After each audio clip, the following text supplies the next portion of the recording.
They say it takes a village to raise a child, but what happens when that village, poof, disappears? All right, so you're doing everything, pouring from an empty cup, and still wondering, like, where is my support? Don't worry, you are not broken. You are just mothering in a world that has forgotten the village. Welcome to Tea Time with the Blackologist, and this is where we talk all things motherhood, legacy, and the things we love. All right, so let's get into it.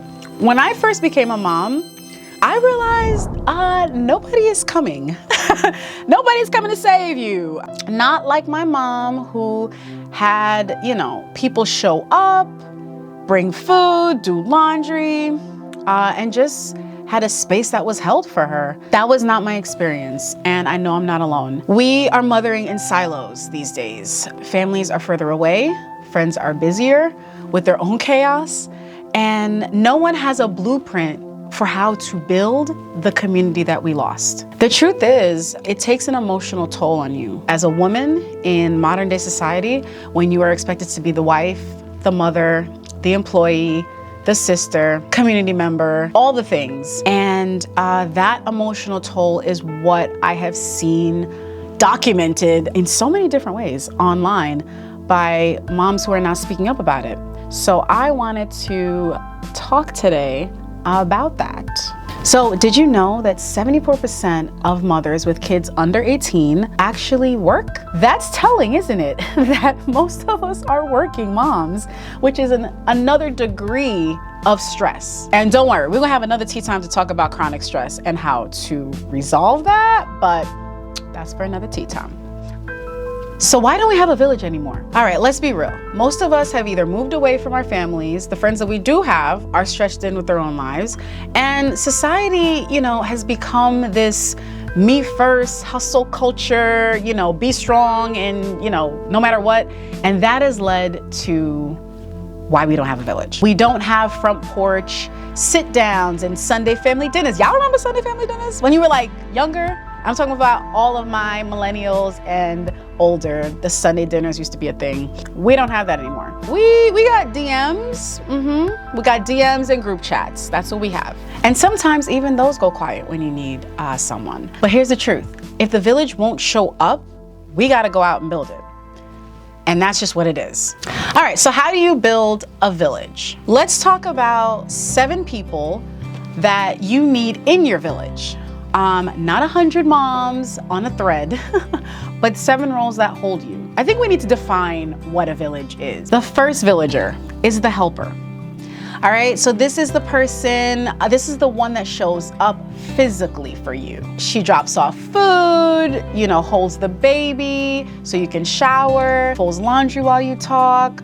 She doesn't ask, do you need anything? She just does it. So this is like the helper, the doer, the person that's like physically there as like a helpmate. Then we have number 2, the listener. She shares your safe space. So this is the person that holds that space for you without judgment or advice, because sometimes you don't need advice. She doesn't talk to fix, she feels and sits with you and allows you to have that space to process. Number 3, the wisdom giver. This person is usually an older mom, a woman you trust, and she reminds you that this stage won't last forever. She walks you through the path and she speaks life into your life, and she speaks life, most importantly, into your chaos. All right, number 4, the hype woman. Now, this is the friend who hypes you up when you forget who you are, because ladies, let's be honest, that does happen. She sends you got this, girl, voice notes, and she tells you that your baby is lucky to have you, and because she really means it. And so that is the hype woman. We all need a hype woman in our life. The co-struggler is number 5, and the co-struggler, she's in the thick with you. She's pretty much like evening out your level of struggle, and y'all are figuring it out together in real time.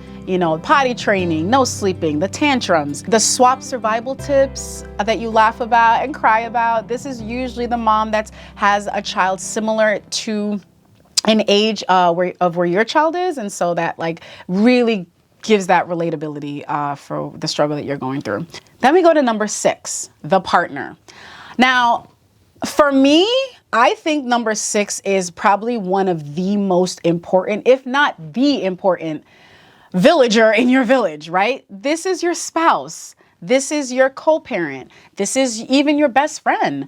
But this is the person that carries the emotional and the mental load with you, not perfectly, but with intention. Number 7, and last, but certainly not least, is the connector. So this is the person in your village that brings people together, right? They start the group chat, they host the brunch, they turn the community into a connection, right? And so this person is the person that tells you, oh, did you check out this event for your toddler or your child or your teenager? Like, they would really benefit from it. Like, they know what's going on, they know the happenings. And if they don't, they create it. Now, if you got even 2 of these, okay, you are doing better than you think. But now that you know these roles, you should start intentionally building them around you. It's imperative for you as a mother to have each of these supportive roles there. Now, you could say, oh, I have one person that does all 3 roles, but that's not the point. The point is to have different people, so you're not putting all that pressure on that one person, and you have different people to rotate, to have, different conversations, different opinions, diversity of thought. And that's what is most important in a village. What I want you to think about is, which role do you already have in your life and which do you still need? Drop it in the comments below and let's start to build something that we really can be proud of. Okay, so I already hear it in the comment section, but what happens if I don't really know who to reach out to? I don't know where to find a village. I don't know how to get these people. How do I get these 7 people? I'm glad you asked. That's why we're having tea. So you gotta stop waiting. You gotta stop waiting for this village to come to you. You have to go out and build it. I spent way too long wishing somebody would come and save me. Oh, why am I in this? What is the, 2 o'clock in the morning, this child won't sleep. But you know what changed? You know what changed everything for me? When I started to be what I needed, right? And let me explain what I mean by that. The truth is, a village has to be built, right? But I think it's a brave reach out, right? It's like that one vulnerable text or that one meetup that you schedule. You have to be, my favorite quote, you have to be the change you want to see in the world. You have to start out being the village that you want. So you want someone to reach out to you?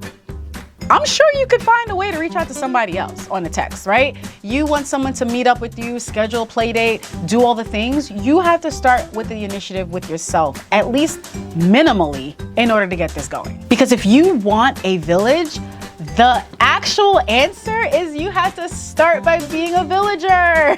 Like, we don't show up perfectly, right? We show up real, right? That's what we do. And that one mom that checks in after maybe they've seen you put a really tough post up, or, that's how the village begins. That's how it starts. It starts out with you responding, you connecting, you reflecting. What would it look like if we mothered together instead of in competition with each other? A lot of moms, you might be intimidated. You might think, I'm not good at making friends. I don't want to go out there and put myself out there.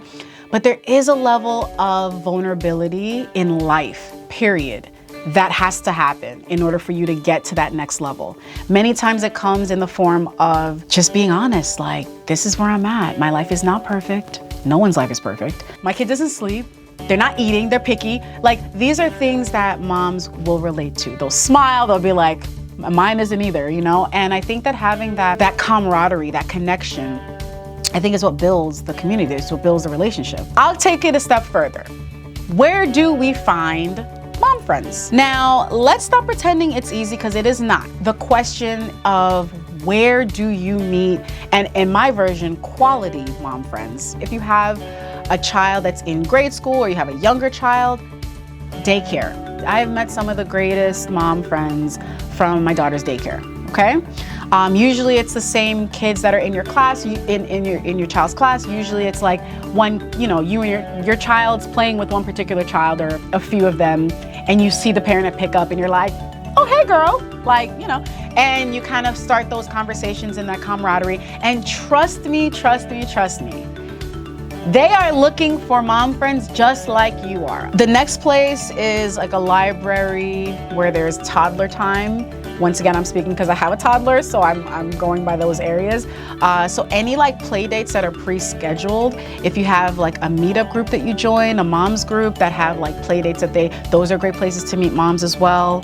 And then honestly, let's say it, Instagram DM. I mean, like, some of y'all are gonna find just your future soul sisters on Instagram. Yes, it is true. The Blackologist Mom Club, which is an amazing time for me to talk to y'all about what I have created. And it is a forum.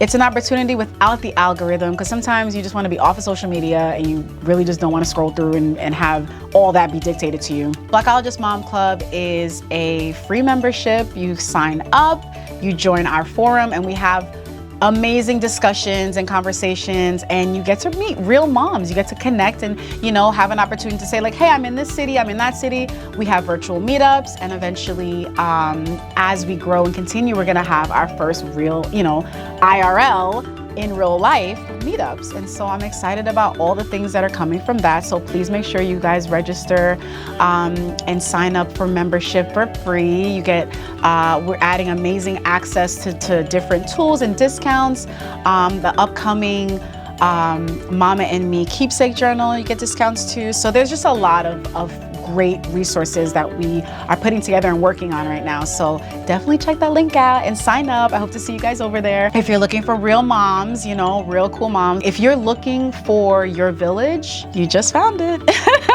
Be sure to join the Blackologist Mom Club. The link is in the description. In closing, you know, I know it's exhausting. I know I'm saying all this to y'all and we talking, but I know it's exhausting.